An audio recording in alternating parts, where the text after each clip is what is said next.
더 깊은 신앙으로 가는 길 제9강 심는 대로 거둔다. 갈라디아서 6장 6절부터 10절까지의 말씀인데요. 보겠습니다. 나는 이 구절을 매우 좋아합니다. 특별히 7절을 매우 좋아합니다. 스스로 속이지 말라. 하나님은 만홀히 여김을 받지 아니하시나니 사람이 무엇으로 심든지 그대로 거두리라. 하나님께서는 심는 대로 거두는 법칙을 좋아하십니다. 콩 심은 데 콩 나고 팥 심은 데 팥이 납니다. 그런데 신자들은 이렇게 생각합니다. 내가 거룩한 것을 심고 주를 위해 심고 신령한 것을 심었으니 그 대가로 무엇을 주십시오. 곧 육체의 것을 주십시오라고 합니다. 그런데 여기 성서 말씀은 뭐라고 되어 있는가 하면 자기의 육체를 위하여 심는 자는 육체로부터 거둔다라고 단호하게 말씀하고 있습니다. 그런데도 우리는 가끔 이렇게 생각하기 쉽습니다. 육체로 심는 자는 아무것도 못 얻고 신령한 것을 심는 자만 얻는다. 그러나 그렇지 않습니다. 육체로 심어야 육체로 거두는 법입니다. 육체의 것을 얻는 방법이 무엇이 있겠습니까? 당연히 육체의 것을 심어야 하는 것입니다. 돈 벌기 위해서 투자도 하고 또 일도 해야 합니다. 우리는 자꾸 이 원칙을 혼동하고 실수합니다. 예를 들어 아들이 대학에 간다면 공부를 한 아이, 기도를 한 아이하고 누가 합격을 하겠는가를 생각해 보면 당연히 공부를 열심히 한 아이가 합격합니다. 그런데 우리는 어떻게 생각하는지요? 우리는 꼭 기도하는 아이가 합격하게 된다고 생각합니다. 물론 아이의 학업 성적을 올리게 하고 싶거든 주일에 교회도 오지 못하게 하고 공부를 더 시키면 성적은 분명히 오릅니다. 그러나 그것은 틀림없이 하나님의 법칙에 어긋나는 것입니다. 바로 그렇게 하는 것을 성서는 썩어질 것이라고 말씀하고 있습니다. 바로 이 부분이 신자들이 가장 많이 오해하는 부분입니다. 기도하면 일이 된다는 것은 전혀 성서에 약속이 없는 이야기들입니다. 신령한 것을 심고 하나님께 요구를 하면 하나님은 신령한 것으로 답해 주십니다. 신령한 것으로 심으면 영생을 거두게 됩니다. 즉 썩고 없어질 땅의 것이 아니라 영원한 것을 거둔다는 말입니다. 그러므로 우리가 우리의 자녀를 위해서 기도하면 공부를 잘하는 것이 아니라 하나님의 은혜와 보호하심 속에서 그 은혜를 입은 자로서 크게 된다는 말입니다.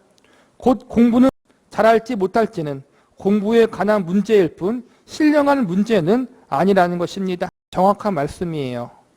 공부를 잘하려면 공부를 열심히 해야겠죠.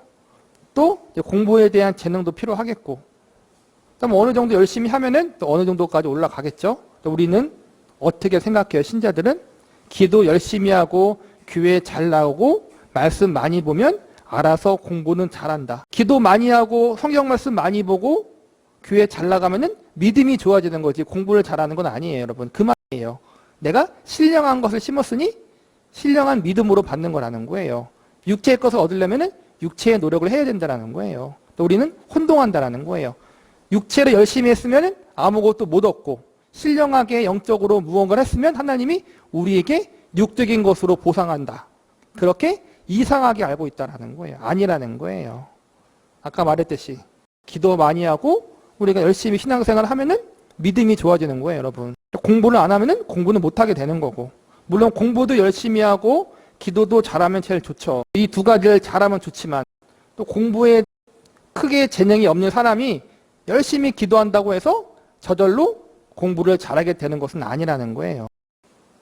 신령한 것, 거룩한 것, 신앙적인 부분, 영적인 부분을 주님 앞에 열심히 헌신하고 심으면 그것이 우리에게 영적인 좋은 것을 가져온다고 알아야 되는데 자꾸만은 영적인 걸 심고 거룩한 걸 심고 육적인 세상에서 잘 먹고 잘 사는 성공적인 걸 얻으려고 한다는 거예요. 우리가 다 그렇게 오해하고 있었잖아요, 사실은. 근데 그게 아니라는 거예요. 뿐만 아니라 이런 기도는 사실 맞지 않습니다. 우리 아이를 서울대학에 붙게만 해주시면 하나님께 바치겠습니다. 물론 신앙의 초기 단계에는 자신의 열심을 이런 식으로 표현할 수는 있습니다. 언제? 신앙의 초기 단계, 초신자일 때, 성숙하지 못할 때에는 내 열심을 표현하기 위해서 그럴 수 있다는 거예요. 옳다는 게 아니라 이해할 수 있다는 거예요. 하나님이 이해해 주신다는 거예요. 그러나 소원과 열심을 그렇게 말할 수 있지만 성서적인 용어나 표현이나 원리와는 전혀 무관한 것입니다. 처음 예수를 믿고 나면 이런 류의 오해를 많이 불러일으키는 사건들이 자주 일어납니다. 실직했었는데 직업을 얻었다든가, 병이 들어 고생했는데 나았다든가 하는 일들이 많이 생깁니다. 인간의 개념으로 운수, 대통 같은 이러한 일들이 일어나는 것은 하나님께서 온 우주의 섭리자이자 주권자이심을 새로 믿는 사람에게 알리는 하나님의 절대 주권적 작업이지, 예수를 믿으면 만사에 형통한다라는 그런 식의 약속은 아닌 것입니다. 초신자일 때, 하나님을 막 알기 시작했을 때, 혹은 지들이도 말을 안 들을 때 하나님이 강하게 역사하실 때가 있어요. 기적을 일으켜 주실 때도 있고 놀라운 일을 보여주실 때도 있다는 거예요. 근데 그것은 뭐예요? 하나님께서 이 세상을 주권하시는 주권자, 전능자라는 걸 알려주시는 하나의 사인이라는 거예요. 내가 병 낫고 직장에서 잘 되고 하나님이 그렇게 일하실 때가 있긴 있는데 항상 그렇게 일하시는 것이 아니라는 거예요. 하나님이 어떠한 분인지를 알려주고 맛보기 위한 하나의 뭐라 그럴까요? 한 가지의 하나님의 일하심이라는 거예요. 그걸 갖고 신앙의 전체라고 이야기할 수 없다라는 거예요. 지들이도 예수님 안 믿다가 사업에 실패했어요. 그러다가 직장도 잃어버리고 건강도 잃어버리고 주님 앞에 회개하며 주님 저를 이렇게 회복시켜 주시면 주를 위해 살겠습니다 해가지고 회복이 됐어요. 그 사람이 뭘 알겠어요? 알아야 되는 거예요. 아, 하나님이 살리시는 하나님이시구나. 모든 걸 주관하시는 하나님이시구나. 그걸 알면 되는 거예요. 그런데 잘못하면 어떻게 되는 거예요? 아, 신앙생활이 원래 이런 거구나. 기도하면 다 되는구나. 그렇게 오해하면 안 된다라는 거예요. 하나님이 예외적으로 초신자일 때 믿음의 성숙을 위해서, 때로는 하나님이 누군가를 보여주기 위해서, 어떨 때는 말을 너무 안 들어서 하나님이 좀 끌고 오려고 하나님이 강하게 역사하실 때가 있다라는 거예요. 하지만 항상 그런 게 아니라는 거예요. 그러나 그렇게 함으로 하나님만이 온 우주의 주권자, 만물의 주권자이심을 예수를 믿는 처음 믿는 초신자에게 처음으로 납득을 시키는 것입니다. 오늘날 한국교회의 대체적인 수준이기도 합니다만 실제로 우리의 신앙생활 수준은 어느 정도인가 하면 마치 예수를 잘 믿으면 물질 축복을 받고 물질 축복을 받지 못하는 것은 신앙이 없기 때문이라는 그런 류의 분위기 속에 사로잡혀 있습니다. 그래서 좀 더 깊은 신앙의 경지인 하나님이 우리를 신령한 대로 쓰시고 신령한 것으로 열매 맺게 하는 것들을 물질적인 축복이 병행되지 않으면 믿음이 없다는 식의 공격을 받고 있는 것이 현실입니다. 그래서 많은 성도들이 시험을 받아 낙심과 좌절감에 사로잡히게 되곤 합니다. 신앙의 기준을 자꾸 육적인 것, 성공에 두면은 우리가 아직 신앙의 깊은 단계에 가지 못했다는 증거라는 거예요. 여러분, 육체로부터 거두고 싶으면 육체를 위하여 심으십시오. 그러면 틀림없이 거두게 됩니다. 그러나 신령한 것으로 심으면 곧 성령을 위하여 심는 자는 성령으로부터 영생을 거둡니다. 바로 우리는 그런 사람들인 것입니다. 그런데 이 일이 정당하고 성서가 약속한 옳은 것이며 그것이 세상적인 차원의 것이 아니기 때문에 그 뒤에 이런 말씀이 나옵니다. 9절 말씀입니다. 우리가 선을 행하되 낙심하지 말지니 피곤하지 아니하면 때가 이름에 거두리로다. 육적인 것을 잘 심어서 육적인 복을 얻는 게 아예 필요 없는 것은 아니지만 그게 신앙생활의 주요 목적과 우선순위가 아니라는 거예요. 신앙생활의 우선순위는 뭐예요? 영적인 걸 심고 영적인 걸 거두는 거라는 거예요. 신령한 것을 심고 신령한 것을 거둔다. 그게 신앙생활이에요. 그런데 어때요? 영적이고 신령한 것을 심었어요. 근데 우리가 거둘 때는 보면은 눈에 보이는 것이 많지 않다라는 거예요. 상적으로 볼 때 크게 뭔가 없다라는 거예요. 그래서 우리가 볼 때 내가 이렇게 주를 위해 열심히 했는데 나에게 돌아오는 게 없네 별로. 그래서 낙심할 때가 많다라는 거예요. 그래서 신앙생활 하는 것은 피곤하다라고 단언합니다. 신앙생활을 하면서 주님께서 명하신 선한 의지를 나타내 보일 때마다 자주 낙심하게 된다고 말합니다. 얼마나 놀라운 지적입니까? 낙심하게 된다는 것은 참으로 놀라운 일입니다. 우리는 신앙을 거꾸로 가르쳐왔고 배워왔다고 생각합니다. 하나님이 만유의 주제이시고 물질계와 자연계와 영원한 나라의 주인이라는 것을 증명하기 위해서 복 주시는 하나님이시라고 선언하는 것은 저는 찬성합니다. 그것은 매우 좋은 일입니다. 그러나 그것이 결론이 되어 있다는 것이 불행한 것입니다. 복 주시는 하나님이 맞아요. 근데 그게 신앙생활의 결론과 전부가 아니라는 거예요. 하나님을 알아가는 출발점이라고 할 수 있는 거란 말이에요. 근데 그걸 우리는 전부라고 생각하고 그게 우리는 모든 거라고 생각할 때가 많다는 거예요. 그리고 우리가 생각하는 복은 사실은 물질적인 것이었는데 알고 보니까 하나님이 주시는 복은 영적인 복이었죠. 그런 차이가 우리에게 있기 때문에 우리가 시험에 들 때가 많다라는 거예요.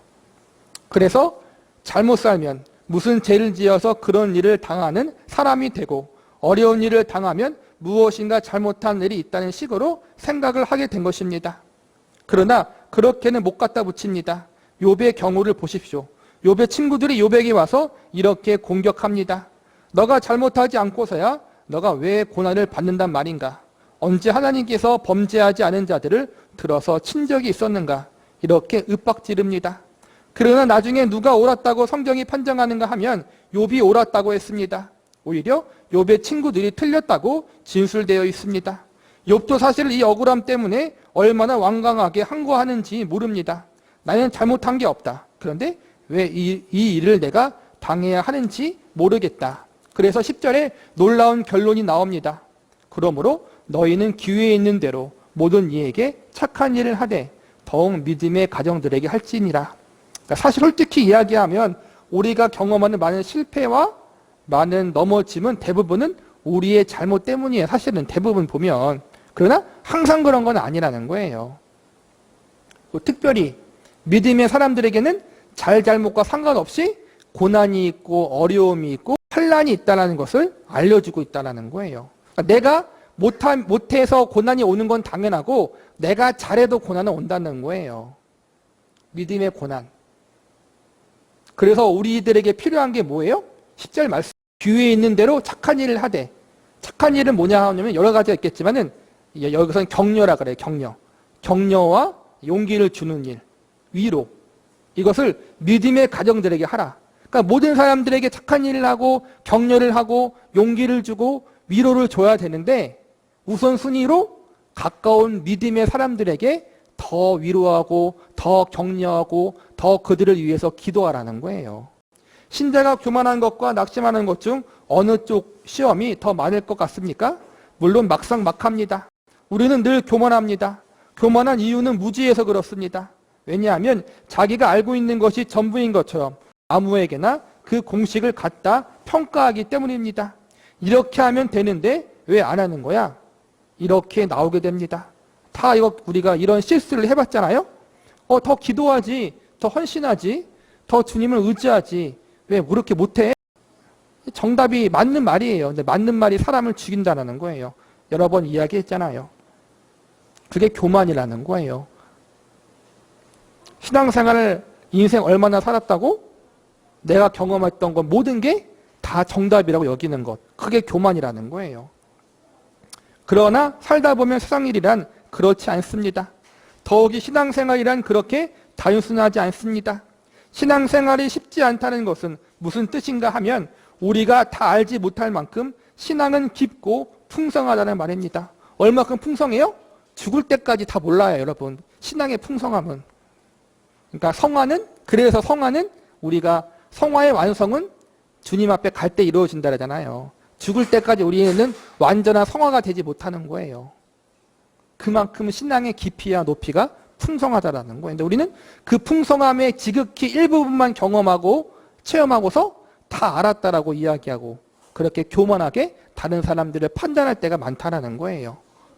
그게 사람을 죽이고 사람을 힘들게 하고 시험에 들게 하는 거친 돌이 될 때가 많다라는 거예요. 우리는 거친 돌이 되는 것이 아니라 어떻게 해요? 기회가 되는 대로 더욱 믿음의 사람들, 믿음의 가정들을 위로하고 격려하고 기도해 주는 사람들이 되어야 해요. 곧 신앙생활을 하는 데 있어서 하나나 둘을 아는 것이 신앙의 전부가 아니라는 말입니다. 얼마나 깊고 풍성한 것인지 말로 다 할 수 없습니다. 쉽게 생각하는 것은 무지해서 그렇습니다. 다시 반복하지만 기도하면 되지 왜 걱정해? 그런 찬송도 있잖아요. 기도하면 되는데 왜 낙심하십니까? 물론 틀린 말은 아닌데 답은 아니죠, 여러분. 기도해도 낙심은 되잖아요. 근데 그 낙심을 이기기 위해서 하나님을 붙잡고 몸부림치는 것이지. 실제로 예수를 믿자마자 닥치는 어려움이 무엇일까요? 그것은 낙심입니다. 신앙생활은 참으로 어렵습니다. 바로 말하면 우리는 그 사실을 알고 있기도 합니다. 내가 잘못한 것, 죄 지은 것, 이 모든 것들을 생각하면 꼼짝할 수 없습니다. 저는 설교자이지만 강대상 위에서 단 한 번도 만족한 마음으로 내려온 적이 없습니다. 설교하고 만족해서 내려온 설교자는 없다고 저는 생각합니다. 하나님께서 보여주셨는데 그 속에 더 하나님께서 주시는 풍성함이 분명히 있을 것인데 그것을 못 깨우친 그 좌절감과 깨우쳤지만 그 깨우침을 못 전한 것, 전하면서 늘 느낀 바 하나님이 나에게 찾아온 은혜와 사랑을 다 감당하지 못하는 자신의 초라함을 설교할 때마다 느낍니다. 설교자가 교만하다면 그는 이제 갓 시작해서 싱싱한 사람이어서 그렇습니다. 어리기 때문에 갖는 치기만만함일 것입니다. 냉정하게 말해서 사실은 절망스럽습니다. 이런 느낌은 모든 신자들에게도 해당되는 것입니다. 그러니까 알면 알수록 어렵다라는 거예요. 알면 알수록 내가 모르는 게 더 많구나. 성숙하면 성숙할수록 내가 아직도 하나님이 기뻐하는 합당한 자리에까지 이르기에 너무나 멀었구나를 안다는 거예요. 신앙생활 얼마 하지 못하는, 얼마 시작한 지 안 된 사람, 은혜를 받은 지 얼마 되지 않은 사람들은 다 할 수 있는 것처럼 생각하죠. 다 할 수 있는 것처럼. 목숨까지 바치겠습니다. 근데 어느 정도 연륜이 있으면은 뭘 알아요? 내가 아무리 깨끗하고 순결하고 거룩하고 해도 주님 앞에 의롭다라고 말할 수 없다는 사실을 내가 발견해요. 나는 여전히 아무리 노력해도 주님 앞에 의인으로 설 수 없다는 거 알아요. 오직 하나님의 은혜만으로 살아간다. 초신자들 그냥 빗으로 손을 깨끗이 닦는 거예요. 맨눈으로 볼 때는 깨끗해 보이잖아요. 근데 돋보기로 보이면은 더 지저분한 게 보이죠. 더 성숙한 사람들은 현미경으로 보는 거란 말이에요. 그러니까 신앙이 성숙할수록 더 많은 낙심과 좌절을 경험해요. 그런데 또 동시에 감사한 것은 나의 약함과 죄악됨이 더 깊이 드러나기 때문에 성숙할수록 거룩하지만 더 낙심해요. 하지만 동시에 이 나의 죄보다 크신 하나님의 은혜를 알기 때문에 소망을 가지며 살아갈 수 있는 거예요. 신자란 외로워요. 외로운 거예요. 그 싸움을 계속 해야 되니까. 끝이 없잖아요. 끝이 없어. 근데 감사한 것은 내가 끝내는 것이 아니라 하나님이 끝까지 책임져 주시는 것 때문에 참고 인내하고 끝까지 믿음의 경주를 걸어갈 수 있는 거예요. 내 의지로 하는 게 아니에요. 의지도 필요하지만 의지로 하는 게 아니에요. 그래서 뭐가 필요해요? 물론 제일 중요한 게 하나님의 은혜고 동시에 뭐예요? 서로 격려하고 돌아보라는 하나님의 명령을 지키는 거란 말이에요. 서로 격려하고 돌아보라는 명령을 받았고 실은 그렇게 해줘야 설 수 있는 속성을 갖고 있는 것이 신자요. 이 땅에서 그 신자가 살아갈 신앙생활입니다. 외롭고 힘들어요. 끝이 없는 싸움이기 때문에. 그래서 뭘 해야 되는 거예요? 서로 격려하란 말이에요. 위로하라는 거예요. 기도해 주라는 거예요.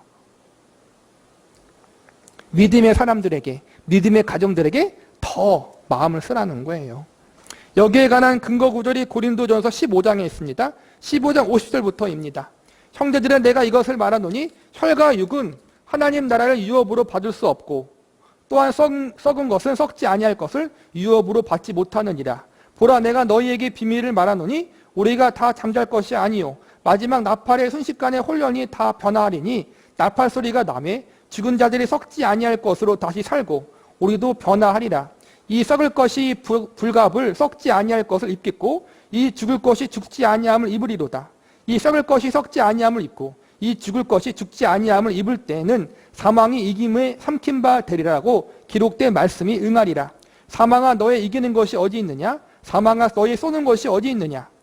사망에 쏘는 것은 죄요 죄의 권능은 율법이라. 우리 주 예수 그리스도로 말미암아 우리에게 이김을 주시는 하나님께 감사하노니. 이게 중요해요. 우리에게 이김을 주시는 하나님. 그러므로 내 사랑하는 형제들아 경고하며 흔들리지 말며 항상 주의 일에 더욱 힘쓰는 자들이 되라. 이는 너희 수고가 주 안에서 헛되지 않은 줄 알미니라. 이 말씀은 굉장히 중요한 부활 신앙 중의 핵심인데 지금 사도 바울이 말하는 것은 이것입니다. 우리가 지금 죽어서 땅속에 묻혀 있으면 몸이 썩을 것입니다. 이것을 주 안에서 잠자는 것이라고 했습니다. 그러나 그대로 잊지 않고 마지막 나팔 소리와 함께 예수님 재림하실 때 다 부활할 것이라고 진술합니다. 이것을 우리가 믿습니다. 그리고 이 부활의 신앙이 얼마나 소중한가를 우리는 잘 생각해 봐야 합니다. 죽었을 때 우리는 썩어 있습니다. 육체적으로 따지면 썩어 있는 것이 어떻게 살아나겠습니까? 썩은 것이 어떻게 스스로 일어나겠습니까? 죽은 시체가 스스로 일어날 수는 없습니다. 만일 일어났다면 그건 누군가에 의해서 일으켜짐을 받는 것입니다. 그래서 뭐라고 진술하는가 하면 57절에 보면 우리 주 예수 그리스도로 말미암아 우리에게 이김을 주는 하나님께 감사노니라고 합니다. 잘 살펴보시기 바랍니다. 이런 구절들이 눈에 잘 들어와서 그러는 것입니다. 이김을 주는 것입니다. 우리가 이기는 것이 아니라 이기도록 하신 것입니다. 신앙의 성숙은 끝도 없고 성화는 더 끝이 없어요. 그러니까 날마다 우리는 부족하다는 거 고백할 수밖에 없다는 거예요. 지쳐요, 어찌 보면은. 근데 감사한 것은 내가 완성하는 게 아니라 하나님이 완성케 하신다는 거예요. 내가 이기는 것이 아니라 하나님이 이기게 하신다는 거예요. 그게 우리의 소망이란 말이에요. 기독교 신앙의 핵심이 부활 신앙이 무엇인가 하면 우리가 스스로 부활할 수 있다는 것이 아닙니다. 우리가 어떻게 사망을 이깁니까? 시체가 어떻게 혼자 일어나겠습니까? 그가 이김을 주신다는 것입니다. 곧 하나님께서 주신다는 말씀입니다. 그것이 부활 신앙의 핵심입니다. 마지막 나팔 소리와 함께 우리는 일으킴을 당합니다. 우리가 나팔 소리를 듣고 스스로 다 일어나는 것이 아닙니다. 시체는 우리가 누워있다가 벌떡 스스로 일어나는 것이 아닙니다. 그 순간 누군가가 일으켜 주십니다. 하나님이 그렇습니다. 바로 하나님이 그렇게 하십니다. 이것이 우리 신자들이 갖고 있는 최고 신앙의 핵심입니다. 우리의 인생, 우리의 운명, 우리의 영혼 모든 게 누구의 손에 달려있다는 거예요? 전능하신 하나님의 손에 붙잡혀 있다는 거예요. 그리고 그 하나님은 우리의 아버지예요. 그래서 시브리서에서는 뭐라고 가르쳐요? 하나님의 보좌가 심판의 보좌, 정죄의 보좌로 끝나는 것이 아니라 우리에게는 은혜의 보좌가 된다고 하잖아요. 그래서 감히 우리가 그 하나님의 보좌 앞에 담대히 나아갈 수 있다고 하잖아요. 이게 은혜예요. 이게 은혜. 나 때문에 그런 것이 아니라 누구 때문에? 예수님 때문에. 예수님의 대속의 은혜 때문에 우리가 이럴 수 있다는 거예요. 우리가 좌절하고 넘어질 때마다 이 생각을 하고자 권면합니다. 우리는 좌절하고 넘어지지만 다시 일으켜 세워지는 이 일에서 절대로 실패하지 않습니다. 왜 그럴까요? 바로 하나님께서 세워주시기 때문입니다. 우리는 실패하지만 영원히 멸망하지 않는다는 거예요. 왜냐하면 우리의 운명이 하나님의 손에 붙잡혀 있기 때문에. 그렇다고 해서 우리가 막 인생을 살면 안 되겠죠, 당연히. 내가 인생을 막 살면은 영원한 멸망은 아니지만 영원한 멸망만큼의 고생을 하겠죠, 여러분. 그래서 고린도전서 15장 58절에 보면 다음과 같이 단호한 말씀으로 격정을 바랍니다. 그러므로 내 사랑하는 형제들아 경고하여 흔들리지 말며 항상 주의 일에 더욱 힘쓰는 자들이 되라. 이는 너희 수고가 주 안에서 헛되지 않은 줄 알미니라. 바로 이 말씀을 합니다. 이래서 이 구절이 등장하는 것입니다. 이 말씀을 자꾸 권면해야 합니다. 신자들끼리 서로 권해야 합니다. 그러니까 우리의 실수, 저도 마찬가지지만 그런 실수를 많이 하잖아요. 그렇게 사느니 그냥 나가서 죽어라, 그냥. 접시물에 코 박고 죽어라. 인간이라 어쩔 수 없어요. 저도 마찬가지지만. 근데 우리는 어떻게 해야 돼요? 오늘 사도 바울의 그 신앙 고백처럼, 가르침처럼 경고하여 흔들리지 말고 항상 주의 일에 힘쓰는 자가 되고 너희 수고가 주님 안에서 헛되지 않는다. 이렇게 위로하고 격려해 주는 사람들이 되어야 한다는 거예요. 사실은 이것도 쉬운 일이 아니에요. 사실은 격려를 하는 사람이나 격려를 받는 사람이나 지금까지는 몰라서 못했지만 사실은 알아도 잘 안 돼요. 그렇지만 이를 위해서 우리가 또 힘쓰고 애써야겠죠. 신자들끼리 서로 위로하고 격려하고 기도해주고 우리는 실패하고 넘어졌지만 그래도 주님이 우리를 붙들고 있습니다. 힘내세요. 인내하세요. 견디세요. 소망을 가져요. 함께 기도하겠습니다. 이렇게 하는 거란 말이에요. 그게 성숙한 신앙인의 모습이라는 거예요. 겉봐 기도 좀 해. 작정 예배 좀 하고 1,000번 좀 들어보고 40일 한번 작정 기도 좀 해보고 그러지 말라는 거예요, 여러분. 회절이란 결국 타인의 일로 생기는 것이 아니라 자신의 일로 생기는 것입니다. 회절이라는 말이 부딪혀 꺾임 혹은 변절이라는 말이에요. 그러니까 제가 볼 때는 여기서는 시험 낙심이라고 쓰인 것 같아요. 시험과 낙심. 이김을 주시는 하나님, 바로 이 대명제를 소홀하기 때문에 발생하는 것이 회절임을 명심하시기 바랍니다. 그러니까 우리가 낙심하는 이유, 넘어지는 이유 중 하나가 바로 이 하나님께 소망을 두지 않고 다른 것에 소망을 두고 또 내 마음대로 살기 때문에 그럴 때가 많다라는 거예요. 좌절하지 않도록 서로를 격려하며 위의 명제를 각자가 내적인 심으로 가지고 있어야 하며 바로 이것이 끊임없는 성령 안에서 씨를 뿌려야 하는 우리의 일에 힘을 주는 근거라는 것을 알기 바랍니다. 씨를 뿌린다. 그러니까 우리는 사실 씨를 뿌린다는 것을 두 가지, 세 가지 보통 옛날 분들은 기도의 씨를 뿌린다. 또 물질의 씨를 뿌린다. 또 이제 헌신, 봉사의 씨를 뿌린다. 이런 것도 뭐 필요하다고 봐요, 사실은. 근데 사실은 헌금을 들여서 물질을 심고 기도를 심고 봉사를 심는 것은 육적인 것이 아니라 영적인 걸 심는 거예요. 그러면 뭘 얻는 거예요? 영적인 유익. 영적인 유익을 얻는 건데 우리는 그렇게 하면은 뭐 우리나 우리 자식들이 더 잘 될 거라고 생각을 하죠. 사실은 육적인 것으로. 근데 아니에요.